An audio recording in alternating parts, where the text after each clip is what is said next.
s'il vous plaît. Parce que nous allons essayer de méditer sur ces quelques versets que nous allons lire.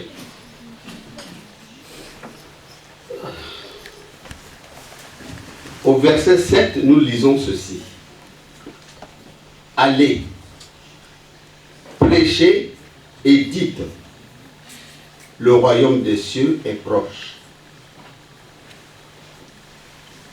Nous poursuivons au verset 11. Dans quelque ville ou village que vous entriez, informez-vous s'il s'y trouve quelque homme digne de vous recevoir et demeurez chez lui jusqu'à ce que vous partiez. En entrant dans la maison, saluez-la. Et si la maison en est digne, que votre paix vienne sur elle. Mais si elle n'en est pas digne, que votre paix retourne à vous. Lorsqu'on vous perçoit, retourne à vous. Je vais au verset 16. Voici, je vous envoie comme des brebis au milieu des loups. Soyez donc prudents comme les serpents et simples comme des colombes. Mettez-vous en garde contre les hommes, car ils vous livreront aux tribunaux et ils vous battront de verges dans leur synagogue. Au verset 22, vous serez haïs de tous à cause de mon nom. Mais celui qui persévérera jusqu'à la fin sera sauvé. Je reprends ce verset, c'est le dernier verset là. Le verset 22. Vous serez haïs de tous à cause de mon nom. Mais celui qui persévérera jusqu'à la fin sera sauvé. Au nom du Père, du Fils et du Saint-Esprit. Amen. Amen. Prions le Seigneur.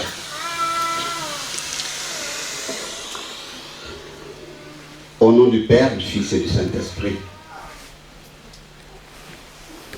Éternel notre Dieu, que ton nom soit glorifié. Béni sois-tu notre Seigneur Jésus-Christ, le Sauveur du monde. Et béni sois-tu le Saint-Esprit, Papa Simon Kimbangu, notre consolateur. Papa, en cette journée du dimanche, j'ai été choisi dans ce lieu afin de pouvoir servir d'interprète, comme tu l'as fait jadis, entre Moïse et le peuple hébreu. Tu te sers de moi aujourd'hui pour pouvoir parler à tes fils et tes filles. Ce que je te demande, Seigneur, comme tu es le consolateur des affligés, aide-moi à apporter tes consolations à tout ce que tu veux atteindre par moi. Papa, c'est à toi de moi. Peu importe pendant combien de temps. Mais ce que je t'ai toujours demandé, place-moi à l'endroit que tu juges bon pour moi, où je peux servir le plus efficacement et témoigner le plus utilement, afin que je puisse te ramener des âmes. Je te le demande au nom du Père, du Fils et du Saint-Esprit. Amen. Amen.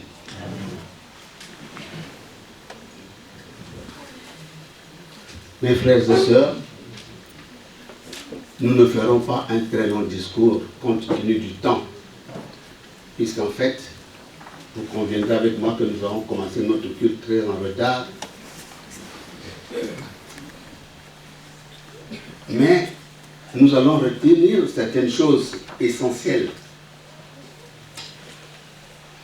Pour ceux qui sont arrivés en retard, comme on a l'habitude de le faire dans notre église, on commence toujours par chanter. Parce que chanter, c'est prier 2 fois. Et nous avons fait la lecture de 3 livres. La première lecture, c'était la lecture du psaume.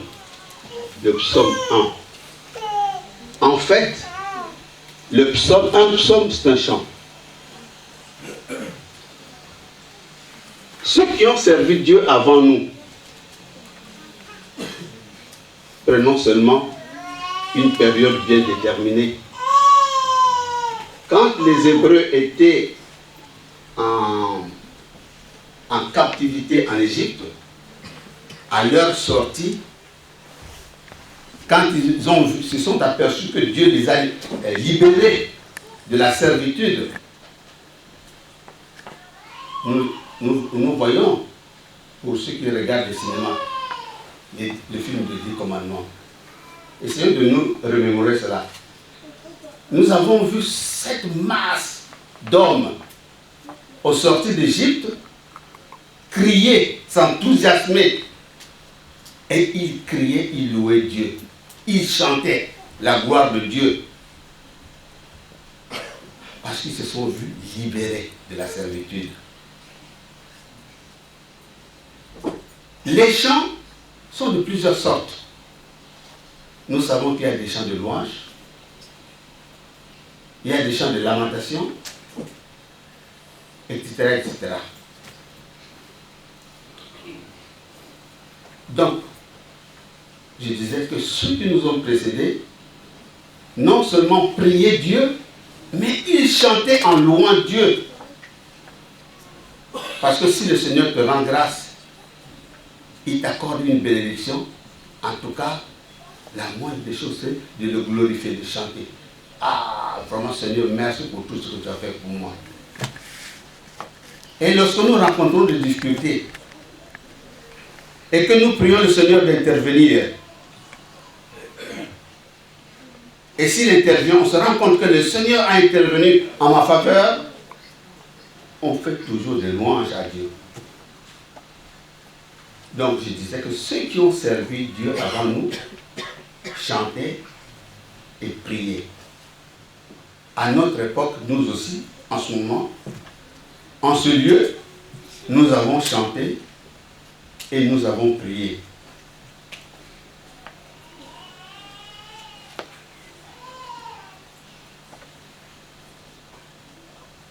Le chant que nous venons de chanter, nous venons de lire, on n'a pas la mélodie.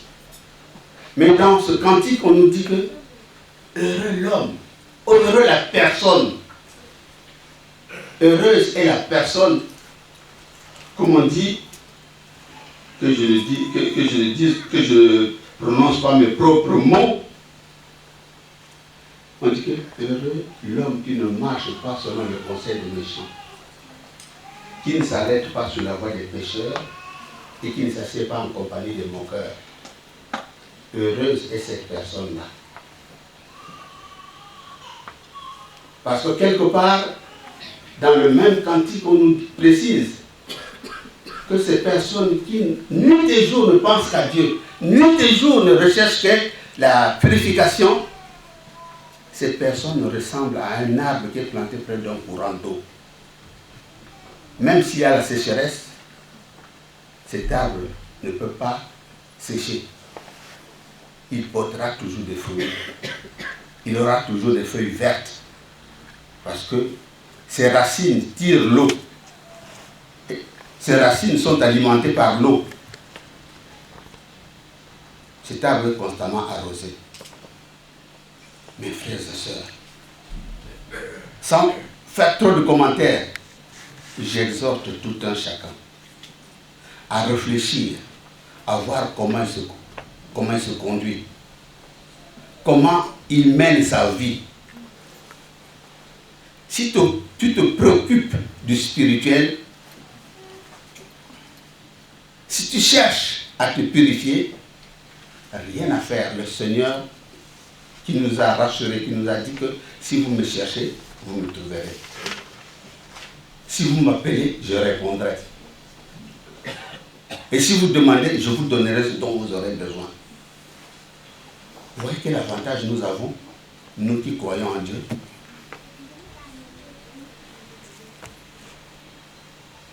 Mais les méchants, les personnes qui ne veulent rien entendre, qui ne veulent pas croire en Dieu, qui n'ont pas confiance en ce Dieu-là,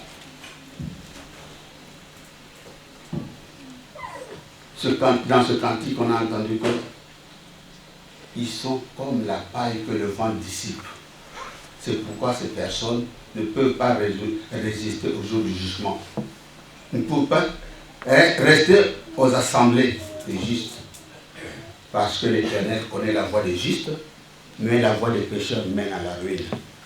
C'est à nous de savoir si nous voulons être des pécheurs ou nous voulons être des justes. Passons au commandement.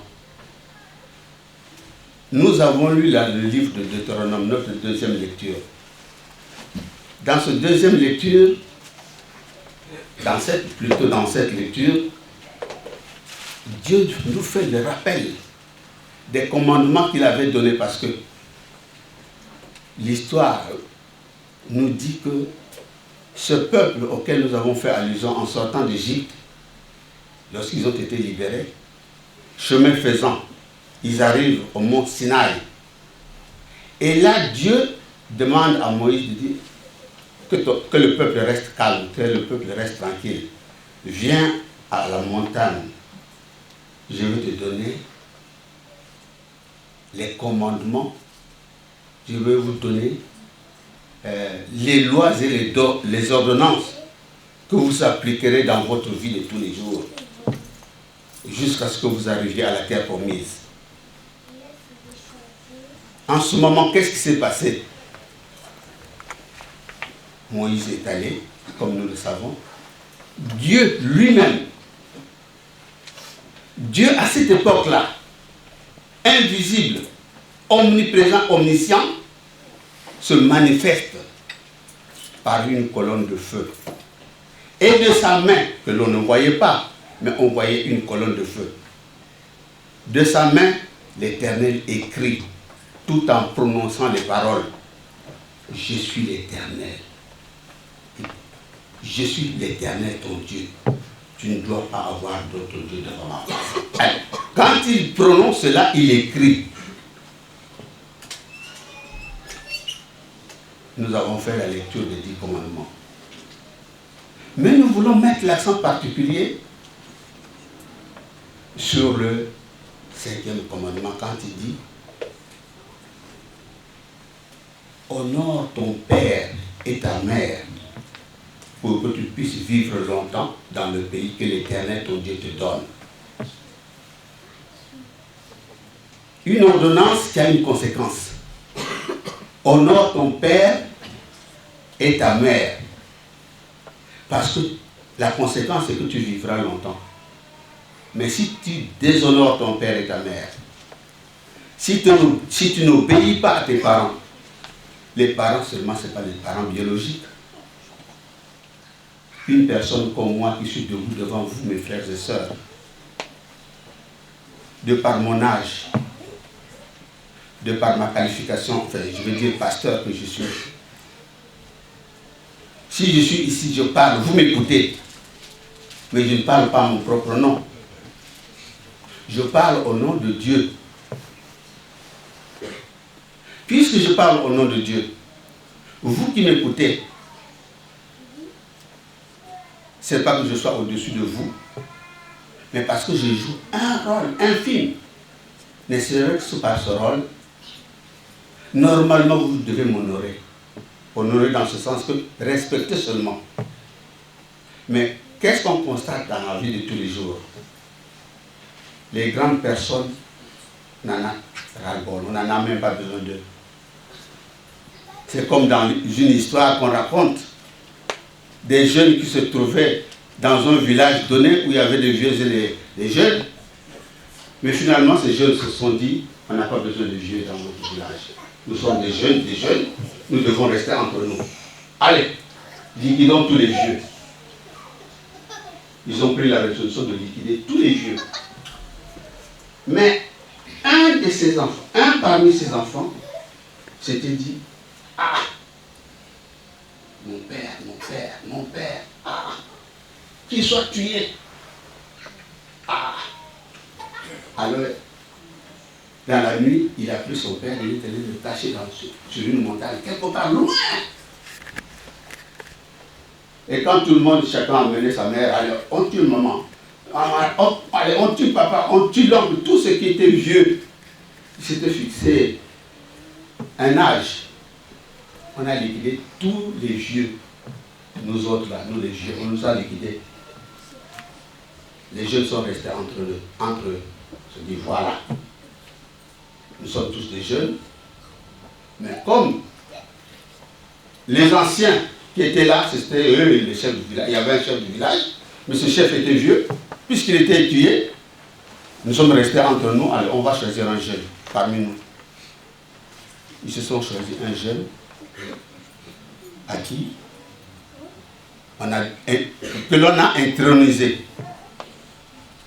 Mais pour marquer la différence entre les citoyens, ils ont dit notre chef doit porter la peau du mouton. Ils ont tué des moutons, ils ont fait des habits en peau et ils ont vêtu cet homme, ce jeune-là. Bon, il se trouve malheureusement, je ne sais pas si cette histoire, je sais que tout le monde la connaît, mais du moins pour certaines personnes, quelques petites personnes qui ne savent pas, je vais continuer un peu sur ce point-là. Donc, le jeune qui était intronisé chef et qui portait, pour le distinguer, portait des habits en peau de bête, il s'est trouvé que pendant qu'il a régné, le temps passant, la chaleur venant, la peau s'est durcie, au point d'étouffer ce garçon-là. Et tout le monde a pris peur. On s'est dit, mais notre chef va mourir, il faut le sauver. Mais comment? Alors ils se sont donné toutes les peines, ils ont essayé de tirer, mais l'habit, comme par hasard, l'habit s'est accroché à la peau de ce garçon. Et tout le monde a paniqué. Tous ces jeunes ont paniqué. Personne n'a trouvé une solution. Et puis, il y a un qui s'est dit, mais tiens, celui qui avait caché son père s'est dit, mais comment on peut faire pour résoudre ce problème? Bon, il dit à ses collègues, à ses amis, mais moi je connais dans un village qui est loin là-bas. Parce que chez nous, il n'y a plus de vieux. Mais là-bas, quelque part, il y a un sorcier là-bas qui est là-bas, mais il qualifiait son père de sorcier. C'était juste pour dissimuler la chose. Il dit, moi je vais essayer d'aller chercher le sorcier pour essayer de lui poser le problème. Et ce garçon est parti voir son père. Il dit, papa, chez nous là-bas, vous savez que vous les vieux là, votre génération, il n'y a plus personne dans le village. Mais un tel que toi tu connais, c'est le fils d'un tel. C'est lui qui a été élu chef. Mais il est en train de mourir parce qu'on lui a fait des habits en peau de bête, mais il est en train de tout faire. Qu'est-ce qu'il faut faire pour le sauver? Les vieux lui disent, oh, prenez votre chef, là, amenez-le à la rivière, mettez-le dans l'eau, qu'il reste un peu dans l'eau. Pendant quelques temps, et puis, vous verrez, il va être sauvé. Ce jeune revient, il vient auprès du chef, où tout le monde était rassemblé, parce que tout le monde se disait, comment on va faire pour sauver notre frère? Il dit que moi, j'ai vu un sorcier qui m'a dit que nous devons prendre le chef pour le camion à la rivière, on va le mettre dans l'eau, et quelque temps après, on verra ce qui va arriver. Ils ont amené le chef à l'eau. Et effectivement, quelque temps après, la peau s'est ramollie et le garçon s'est vu libéré. Et tous les jeunes se sont dit, mais finalement, c'est un vieux qui a donné l'exemple, qui a donné ce conseil. Mais pourquoi ne pas, maintenant, à partir d'aujourd'hui, prenons soin de ne plus, de faire attention aux vieux. Parce que même les vieux, même celui qui ne connaît rien, chez nous, en langue bantou, chez nous, comment on dit, même Zoba. Zoba, un idiot, celui qu'on qualifie d'idiot, qui ne connaît rien du tout. Parfois, on peut avoir besoin de lui. Donc, mes frères et sœurs, faisons attention. Je passe pour gagner le temps parce que notre texte de méditation se trouve dans le livre dans l'évangile selon Matthieu. Matthieu, là je voudrais quand même faire une petite remarque, mes frères et sœurs. Matthieu dont il s'agit, c'était un homme comme vous et moi. Matthieu, c'était un juif. C'était un juif dont le père était originaire de Capernaum. Bon, j'ai eu la chance d'aller en Israël, je connais. C'est-à-dire, Dieu merci, parfois quand je lis l'évangile, enfin quand je lis le Nouveau Testament, certains coins d'Israël, pour avoir y été, parce que j'y ai été 3 fois, Dieu merci. Maintenant quand je fais la lecture, parfois je me dis, j'étais à cet endroit-là, je connais. Mais avant que je n'aille en Israël, moi je me disais que toute l'histoire que nous lisons dans la Bible, ça se trouve dans quel pays? Mais c'est au ciel où j'avais des idées que je ne comprenais pas. Mais, donc Matthieu, son père est originaire de Capernaum. Et je connais l'endroit. Ce Matthieu a eu la chance de faire des études. Il a été, qu'on appelle, en termes collecteur d'impôts. Donc il avait un métier. Et comme par hasard, Matthieu était contemporain du Christ. Disons, c'est la même génération. Jésus-Christ vient. Il commence sa mission. Il se choisit des disciples.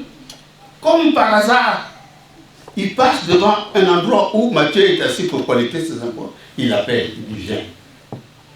Et Matthieu aussi répond à l'appel sans chercher à comprendre.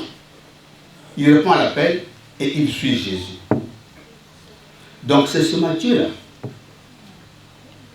qui, suivant Jésus, parce qu'il approchait, il a connu qui était Jésus maintenant. Il a vu l'intimité de Jésus, l'intimité spirituelle, je veux dire. Alors en ce moment, Matthieu est convaincu, que ce Jésus qu'il est en train de suivre, c'est lui le sauveur du monde. C'est lui le sauveur qui doit libérer l'homme en général. Alors, comme il sait lire et écrire, il écrit en araméen. Il fait des lettres. Ou ces lettres qui ont été collectées, c'est devenu l'évangile selon Matthieu. Et il écrit, mais dans son esprit, c'est convaincre ses propres frères juifs d'accepter que Jésus-Christ est véritablement le Fils de Dieu. Parce que quand Jésus disait, je suis le Fils de Dieu, les gens se disaient, mais tu es fou. On connaît ton père, on connaît ta mère, et tu te proclames Fils de Dieu. On le prenait pour un... Mais Matthieu fait ses lettres, écrit l'évangile, en exhortant ses frères et sœurs, qui sont qui sont des juifs, de croire que vraiment Jésus est le Fils de Dieu. Mais qu'est-ce que nous avons lu? C'est Jésus, Fils de Dieu. À un moment, après avoir choisi des disciples, à un moment donné, il charge ses disciples d'aller partout apporter l'évangile. L'enseignement qu'il leur prodiguait, ou tout ce qu'il leur disait, il a voulu que les autres, ceux qui étaient loin, ceux qui n'étaient pas proches de Jésus, puissent écouter ce message-là. Et c'est là Parce que nous n'avons lu que des petites parties. Mais dans le verset 7, on dit, c'est Jésus qui parle, hein, il donne des ordres. Il dit, allez, prêchez. Prêchez. Mais ce que vous allez dire, dites, allez. Allez prêcher. Mais vous ne direz pas n'importe quoi. Vous dites que le royaume des cieux est proche. Allez seulement dire ça.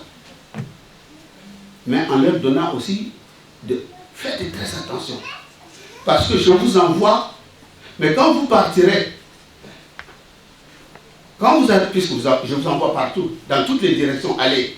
Mais quand vous arriverez dans une ville ou dans un village, demandez si dans la ville il y a quelqu'un de digne qui peut accepter de vous accueillir chez lui. Vous y resterez jusqu'au moment, puisque quand vous resterez quelques jours chez une personne donnée, vous n'allez pas seulement dormir, rester là, manger seulement, mais vous ferez votre mission, évangéliser, vous allez évangéliser. Le soir, vous revenez chez la personne qui vous a accueilli. Le lendemain, vous allez évangéliser. Je ne sais pas, un jour, 2 jours, vous restez dans le village jusqu'au moment où vous partirez. Mais restez seulement chez la personne. Et Jésus précise aussi, attention, là où vous partez, si les gens vous acceptent, si les gens vous écoutent, s'ils acceptent ce que vous allez dire, que ces gens soient bénis. Mais s'ils n'écoutent pas, Jésus montre un signe, il dit, s'ils ne vous écoutent pas, s'ils ne veulent rien savoir du message que vous leur apportez, enlevez la poussière de vos pieds. Pourtant, c'est rien. Hein? Quelqu'un qui rentre chez nous ici, je suis allé à la paroisse de Lomière.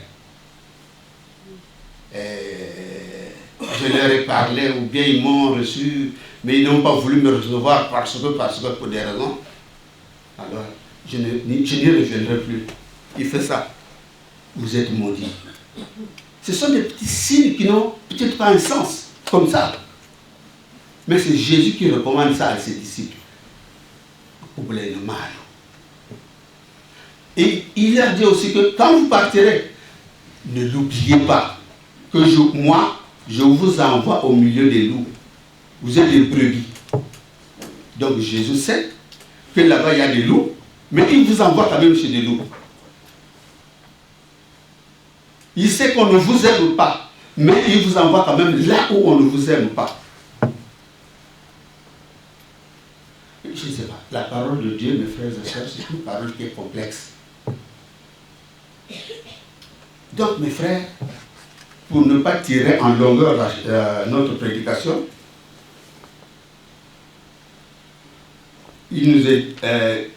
nous voulons surtout attirer l'attention ce qui est dit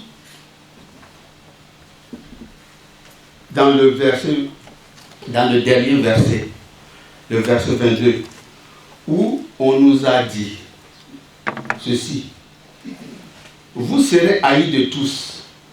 Parce que toi, quand j'apporte un message, la personne à qui je m'adresse, soit elle accepte, soit elle n'accepte pas. Mais si elle n'accepte pas, elle trouve que je suis en train de la déranger. Et parfois même, si moi, je continue à insister, je peux devenir son ennemi. Je peux me dire, mais tiens, cette personne m'en casse. Alors, mais comme on nous dit, c'est-à-dire que vous serez haïs de tous à cause de mon nom, mais celui qui persévérera jusqu'à la fin sera sauvé. Pour ce qui nous concerne, nous qui sommes ici dans cette salle aujourd'hui, c'est là où je vais terminer. Je vais vous raconter une petite anecdote, quelque chose que j'ai vécu moi. Quand j'étais le responsable de l'église ici en France, puis une fois que je suis allé en Afrique, j'arrive à mon côté chez Papa Mfumando, Papa Dengeza Tima. pour des personnes qui ne connaissent pas notre chef spirituel, Papa Denila Kultima, pour nous, c'est vraiment notre guide. Mais cette personne, dont la fille, je montre, maman qui est avec nous ici, je la montre tout simplement parce que certainement que pour des personnes qui n'ont pas l'habitude de voir maman ici, doivent se dire, mais pourquoi les gens se tournent vers maman et se fléchissent les genoux? Pourquoi? Pourtant c'est une personne comme toutes les... C'est une femme comme toutes les femmes. Mais nous savons une chose. Un petit serpent, le tout petit là, on l'appelle serpent. Un petit serpent peut piquer.